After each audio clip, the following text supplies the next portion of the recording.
Hello, everybody. It's Tanya here from Dolly D's Nursery with part 2 of my review of Rose Doll Show 2019. And we have little Rosie here. She's all dressed in her nice little outfit that I got from Jacqueline Kramer. This was the little outfit I put on her to take some photos for my new business card for the Christmas event that I'm going to be involved with. So I left off on transportation in part 1. Now I'm going to go to part 2, and I'm going to start off with restaurants and shopping. Now, there are lots of restaurants and shopping in the area, in walking distance, so that's great. We left our hotel the morning after we arrived and walked over to the Hilton Garden Inn and the Davis Conference Center where the doll show takes place. I will say that when we arrived from the airport, it was kind of late. By the time we got from the airport to the hotel and into our room, we were looking at 9:30 at night. And we had not eaten very much the whole day. I think my husband had a hot dog in Toronto Airport, and I had a small French fry poutine. And that was it. So we were very hungry. The problem was that most of the restaurants were closed. We did find a couple that did takeout, and but you had to pick it up yourself. So we did, and of course we didn't know what restaurants were good and what they're like and everything.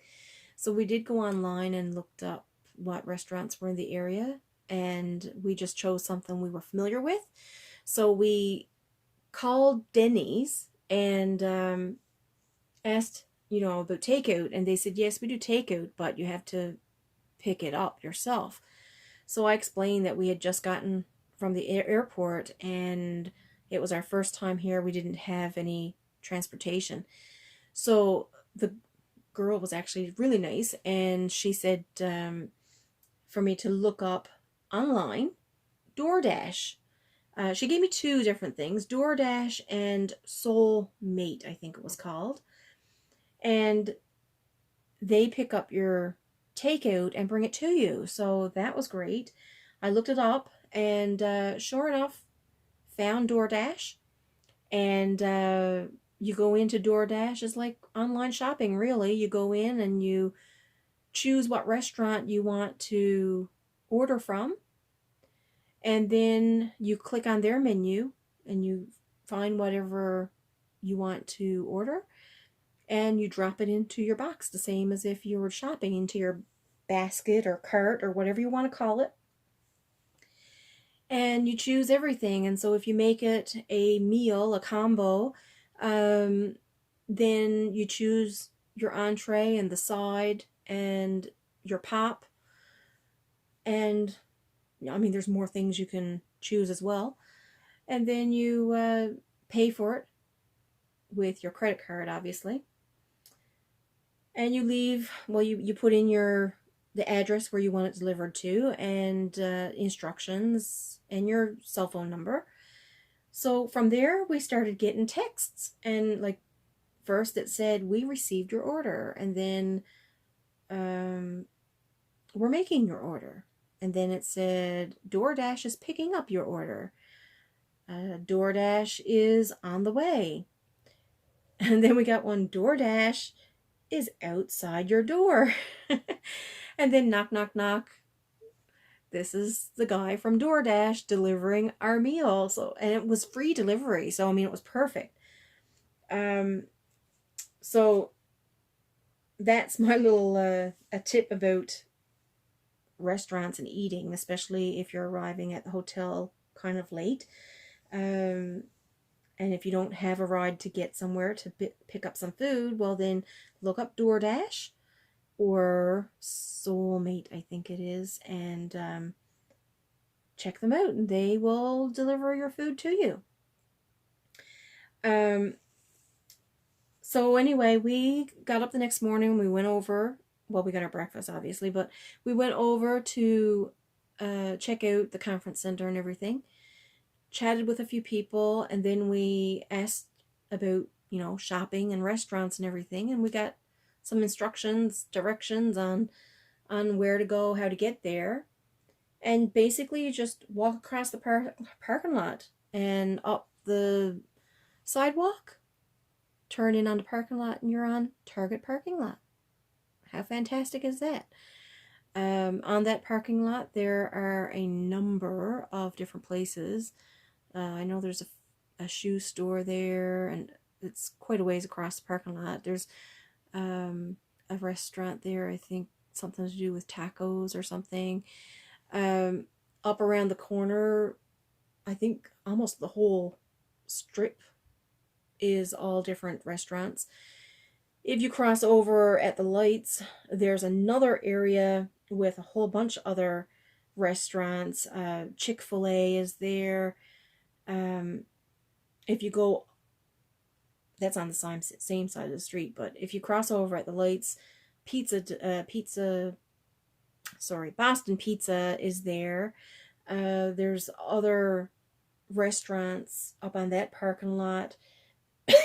Same thing. It's just they're all side by side, and you can come out one door, go into another, you know, and just figure out what you want.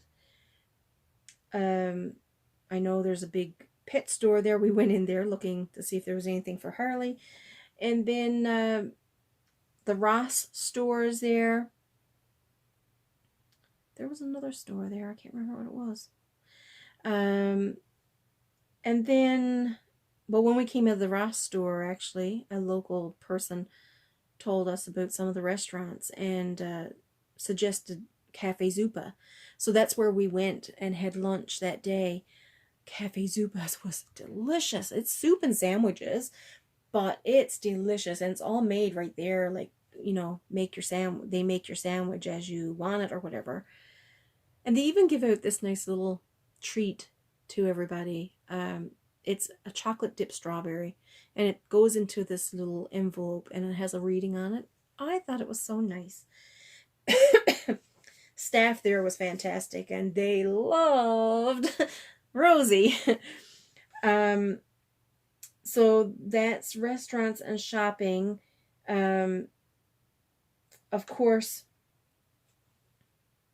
on the other side of us, like I said, there was a small mall. It wasn't very big, and probably had about 30 or 40 stores in it. Maybe. I'm not sure. Maybe. We didn't spend a whole lot of time there, but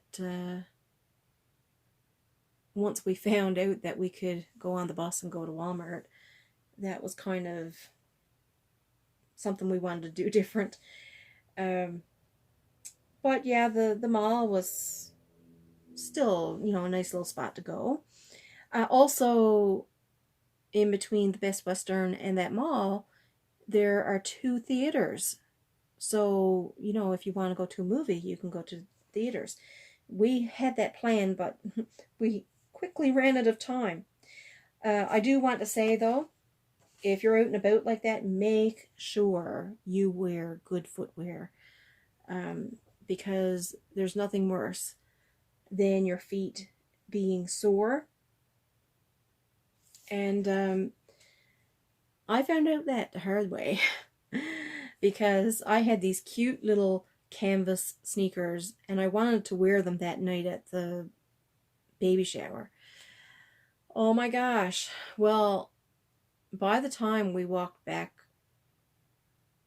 from where we got off the street trolley at the mall, my feet were gone. I mean, it was so blazing hot. and all you can smell is like like melting tar, and the pavement is so hot. Well, these little sneakers, I mean, they were only cute little sneakers, right? $10 probably.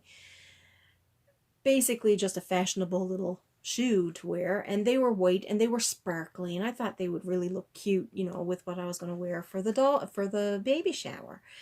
And so we went out and we walked down so far as the mall, and then we left that. We walked across the parking lot to get the bus, and then off the bus to across the parking lot to Walmart. Back from Walmart across the parking lot to get the bus again. But to get on the other side of the street, we had to walk all the way up the street. Like, and it was still going to be like unbearably far away to get to where you could cross over. We actually ran across the street and got to the center and then ran again. Like, it was, oh, terrible. But I mean, it was like 96 or 97 degrees Fahrenheit, and it was just unbearable heat. So we finally got on the bus, on the trolley, and got back and got dropped off. And then we had to walk back to the hotel. I thought I was going to die. And as I'm walking over the parking lot to our hotel, my chest was burning. Like, there was a tightness in my chest. And all I was thinking, like, oh my Lord, please help me. Don't let me drop dead here in Utah. Like, I was really thinking to the point that, you know, this is stupidity. Who in their right mind goes out and walks in all this heat for as long as we did? Locals wouldn't do it because they know it's not safe, it's not smart, right? Of course the tourists will. Oh my gosh. So anyway, yeah, make sure you have good footwear on. When I got back to the hotel room, Chris had to pull those shoes off my feet. My socks and all came off because the glue inside melted. The glue melted to my socks. Whoa, make no wonder my feet were tender. You know, I had glue melting inside my shoes, and they just went directly into the garbage. They didn't see the baby shower. So that was a lesson learned. And, you know, like most of the time, I might wear just a small flat shoe, you know, like those ballerina style slipper shoes. I wouldn't even dare to think wearing that there. Your feet would burn because there's no support between the shoe and the hot pavement. Oh, yeah, I'm getting hot even just thinking about that. Accommodations. We stayed at the Best Western uh, Leighton Park. Best Western plus Leighton Park. And that was the best decision we ever made. I will tell you. The best service we have ever received in a hotel in all of our travels. They were the best. And the room, well, not room service, we didn't have room service, but the staff looking after the rooms and everything were fantastic. It was just overall excellent, and they were so friendly. It was just amazing. The breakfast was included with your night stay at the hotel, and let me tell you, one of the best breakfasts I have ever seen. It was buffet style, and you know, you had your breads and you had your all the food was in the warmers, and they would keep coming out and topping them up.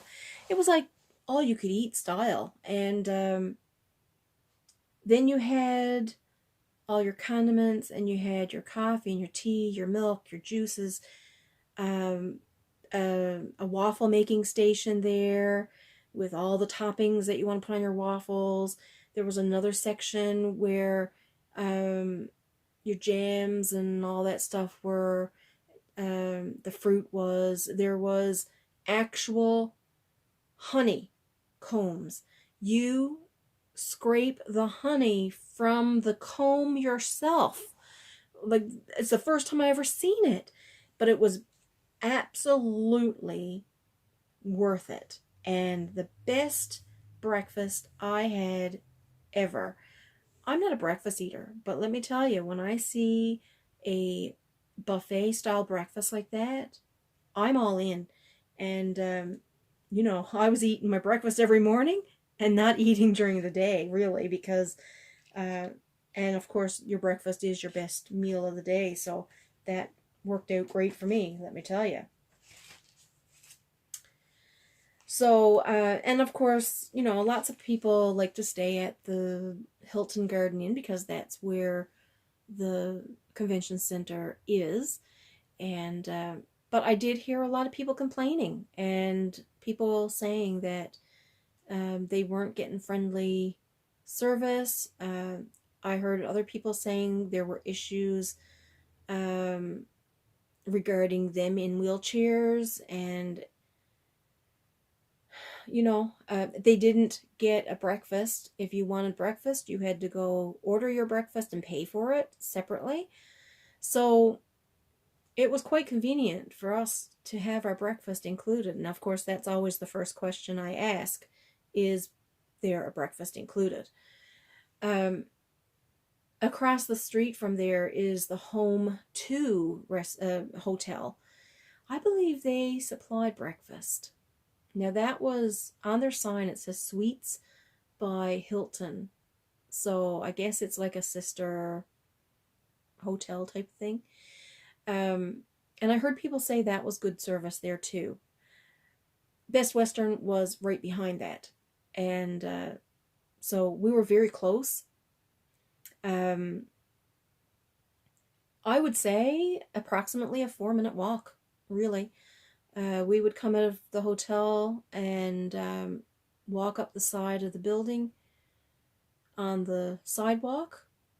The sidewalk would continue out across the grass and go up to the parking lot of the Home2 hotel.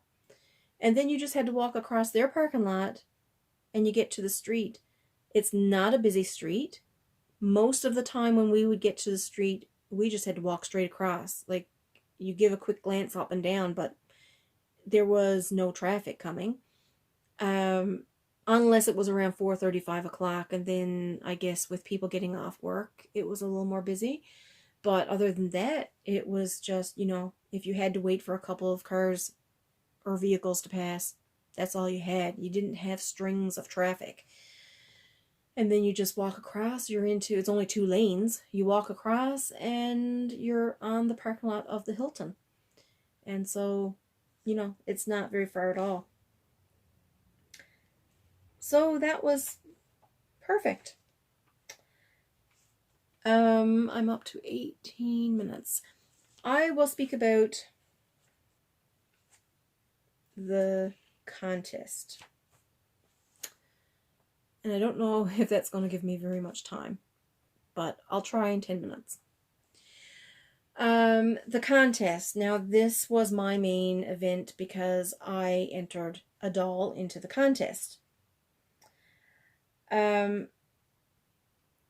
I had to pay $39.95 to reserve my spot in the contest. And in entering the contest, well, of course, you enter whatever choice of category you want to go into.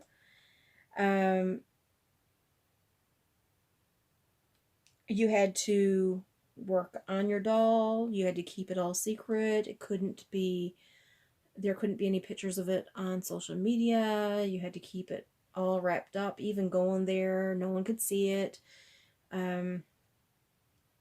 So basically, that doll was a secret until after it was registered, set up, and basically the judges had their decisions made. This, I guess I could say, is going to be mostly based on the contest and the awards banquet, because in order to enter into the contest, you had to be attending the awards banquet. And the awards banquet was $90 each, $89, whatever. It cost $179.90 for me and my husband to attend the awards banquet. So the judges are anonymous, and there is no feedback given to the contestants, or those who are entering into the contest. And like I said, in order to enter into the contest, you had to also attend the awards banquet. I think it would be nice if you did not have to pay to enter the contest,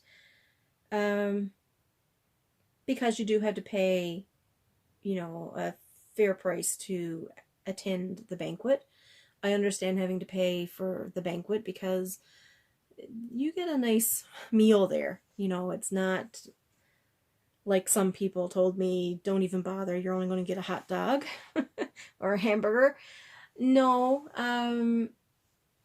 it was a nice meal, and no, actually, I think that was told to me about the baby shower.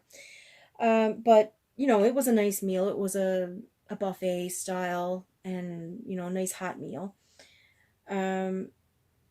So I think it would be nice if you didn't have to pay that $39.95. But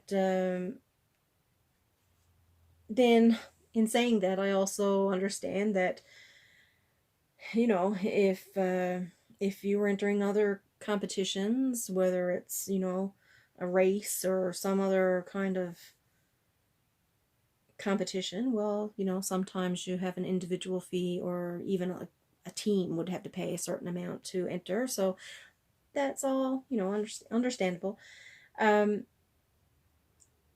Some things I'd like to see different. Okay, my opinions, my thoughts, but these are some of the things I'd like to see different. I'd like to see, I don't know, should I say credible judges? First of all, I don't think the judges should have any association whatsoever with the contestants. Anybody who's putting a doll in the contest, like, there should be no relatives, no friends, like, there should be no association with any of those people. And when I say that, I mean, this year they had potential of having some really great judges, and some of these people are there almost every year, so I can understand if they did have these judges. And I don't think there's anything wrong with having the same judges every single year either, if they're well upon the art of reborning. But like there was people like Laura Lee Eagles, Bonnie Brown, Linda Hill was there. I mean, she's retiring, so she may never be at the Rose Doll Show anymore, but LaDonna Briggs, I mean, her painted hair is fantastic. Yvonne Nather, another, teaching the painted hair. Jacqueline Kramer, fantastic hair rooting. Like, I mean, what better people to be a part of the judging of these dolls than people who know what the art is about. But and like Sylvia Creations. I'm almost afraid to say her name because I'm afraid I'm going to say it wrong. Esquera, Sylvia Esquera, if that's right. I don't know. Sorry if it's not, but fantastic artist. And like, I think people like that would be so valuable to being judges, and it would be nice. Let me tell you another thing. It would be nice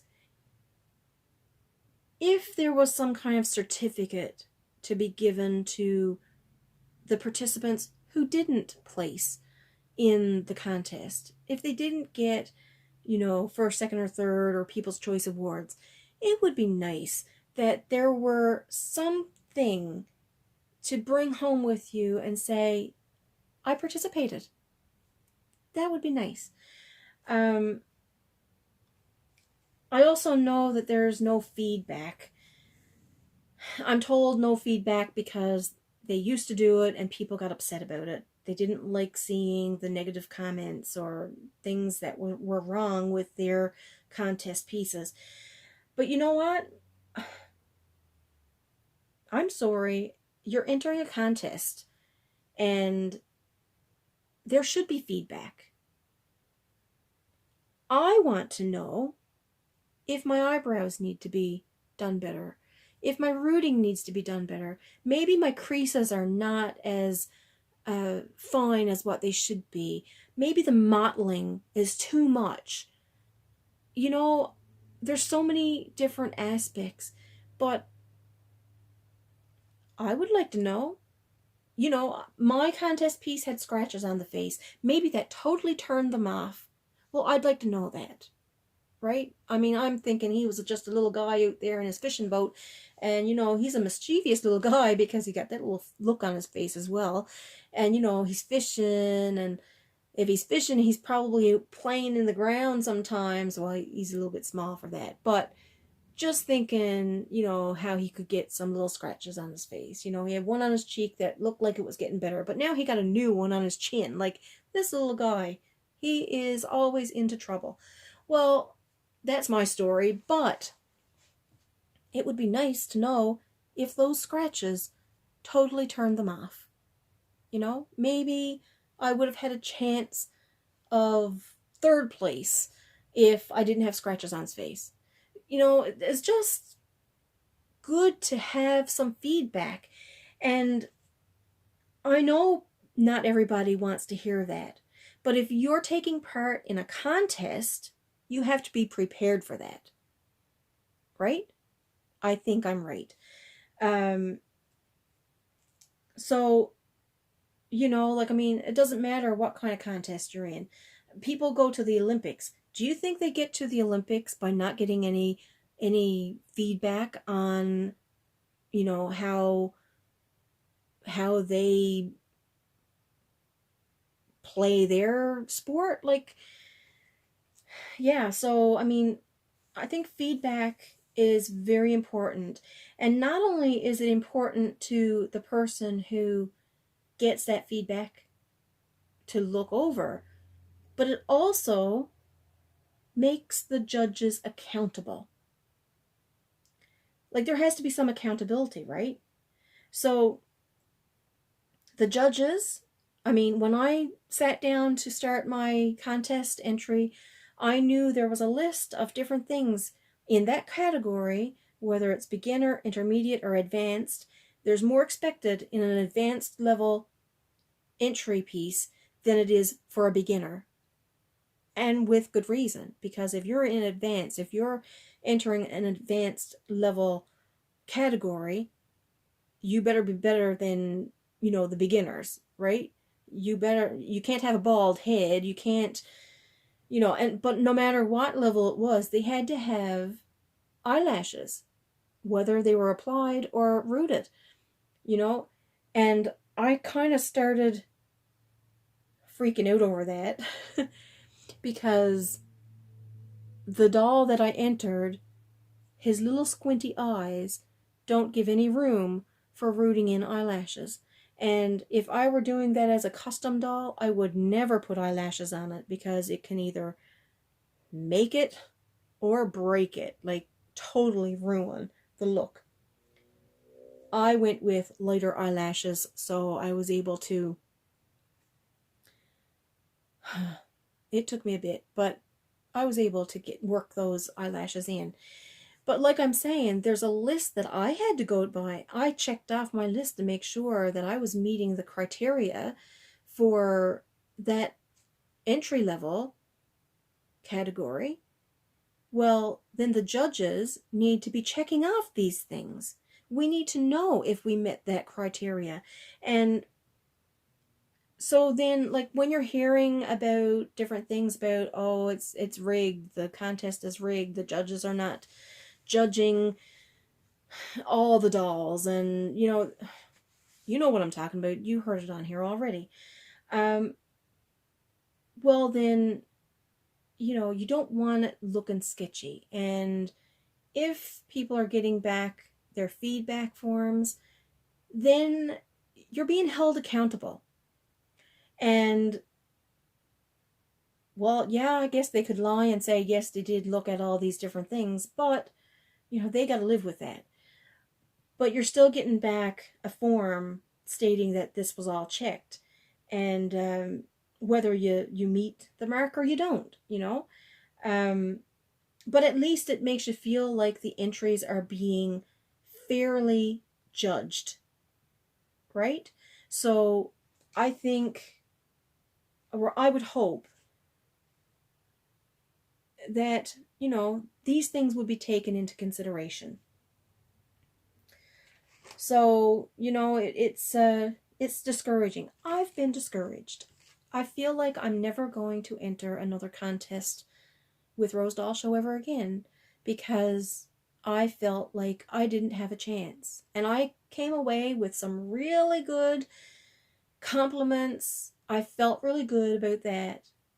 But let me tell you, once I got to the awards dinner, I started getting discouraged. And, I'll say the food was great. It was great being there and sitting with, more new friends that I met. And it was great to see the people receive their awards, and especially to see, um, you know, the, what is it, Artist of the Year or whatever. It was great being there to be witness to all that. Um,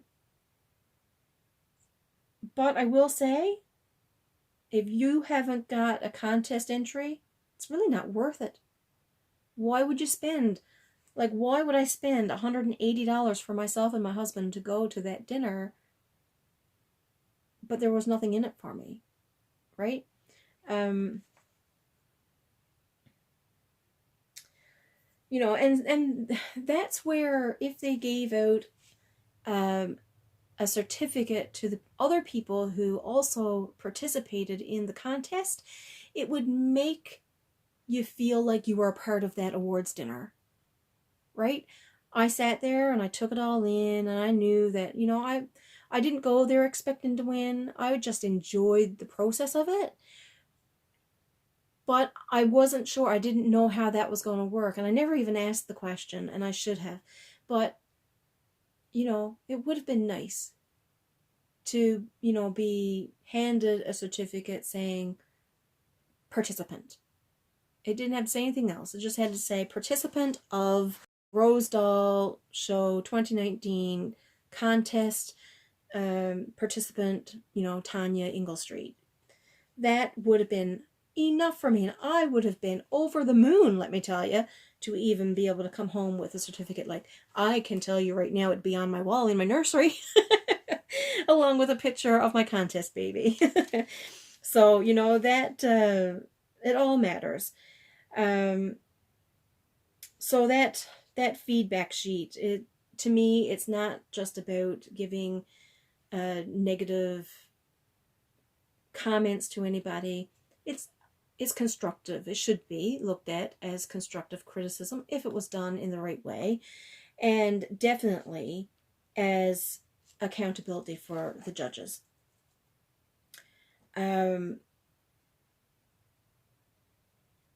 But I will say that as I sat there and the winners were being called up for their awards, to me it seemed like there were some new faces. Because I've watched these awards banquets from other people who attended over the last number of years, and what discouraged me was seeing the same people getting the awards. And I can understand if one year they got a third place award and now this year they got first place award. Fantastic. That's really great. But when you see them every year getting those awards, you have to wonder, you know, is it rigged? Because obviously their work is either recognizable, but um, the judges have to know who they're judging. I know us, the people, didn't know because we only saw a number, but you know, um, did the judges see the names is another thing. But that's a difficult thing to see. I mean, it's great if it's advancement for them, yes. But if it's the same people every year getting the awards, then it doesn't open much opportunity for someone new to get the awards. So this is what I want to say about that. If I'm going to be interrupted. My husband's home. Whew, okay.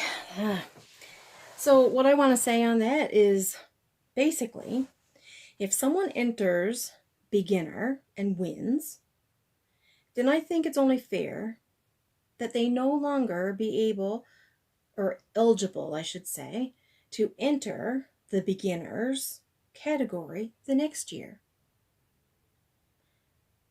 Same thing with every other category, like intermediate or advanced. I think if you win beginner, then the next contest, you're no longer eligible to go into the beginner's level. You need to advance into or move into the intermediate category. And likewise, if you win the first place, we'll say, like, I mean, we can't say third place because you still have room to move up, right?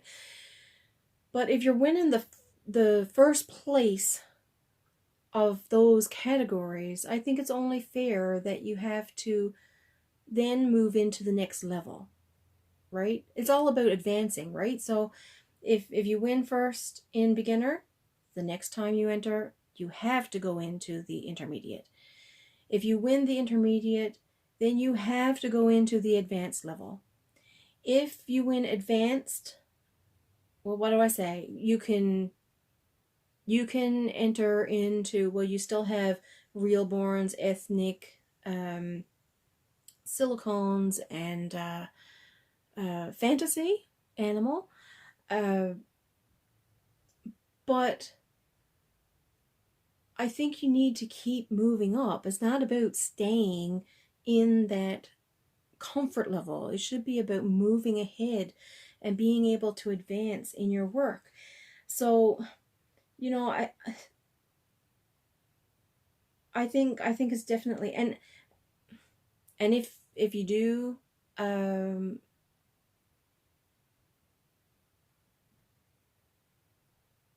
even maybe, well, I mean, at what point do you say you can't you can't exactly say you can't participate in the contest, but I feel that, like, if you are winning these prizes, over those awards over and over, it's not allowing for anybody else. Like, if you can always stay in beginner, wouldn't that be great?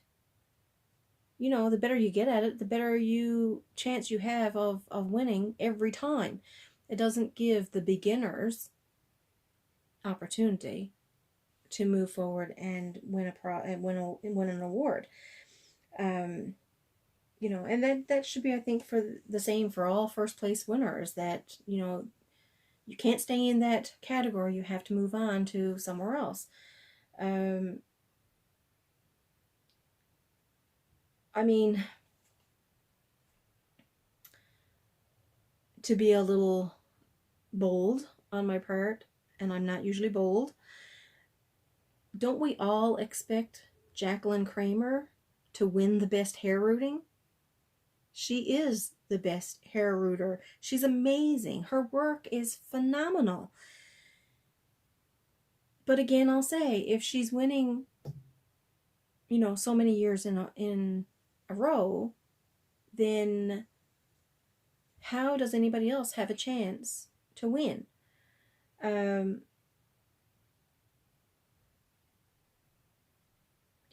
But I mean,